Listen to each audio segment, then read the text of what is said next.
மகா பெரியவாச்சரணம். ஸ்ரீ லலிதா ரகசிய சகஸ்ரநாமத்தில் வாக்தேவதைகள் அம்பிகையின் நாமங்களை சொல்லும் பொழுது, பாராயணம் செய்யும் பொழுது அவள் அவ்வளவு மகிழ்வு அடைகிறாள் அப்படின்னு சொன்னாங்க.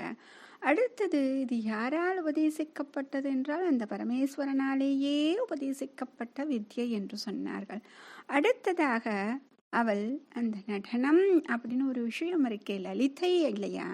அப்ப அதற்குரிய ஒரு நாமம் ஓம் நடேஸ்வர்யை நமஹ. ஓம் நடேஸ்வர்யை நமஹ. அம்பிகைக்கு நடேஸ்வரி அப்படின்னு பேர். நமக்கு தெரியும், சிதம்பரத்தில் இருக்கக்கூடிய ஆடல் வல்லான் அப்படின்னு சொல்லக்கூடிய அந்த பெருமாளை நடேசன் அப்படின்னு சொல்லுவாங்க. அப்ப நடனத்துக்கு ஈஸ்வரனாக இருப்பவர், அதனால் நடேசன் அப்படின்னு.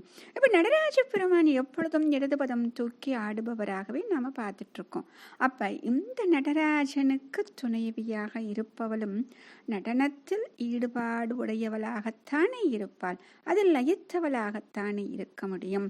ஆக நடேஸ்வரி அப்படிங்கிறது இங்கே எதுக்கு வந்துச்சு அப்படின்னா, நடேசனுடைய மனைவி நடேஸ்வரி. இப்ப சிதம்பரத்தில் இருக்கக்கூடிய இவளுக்கு சிவகாம சுந்தரி அப்படின்னு பெயர். அப்படிப்பட்டவளாக இருப்பவள் இந்த நடேஸ்வரி. மகா பெரியவா சரணம்.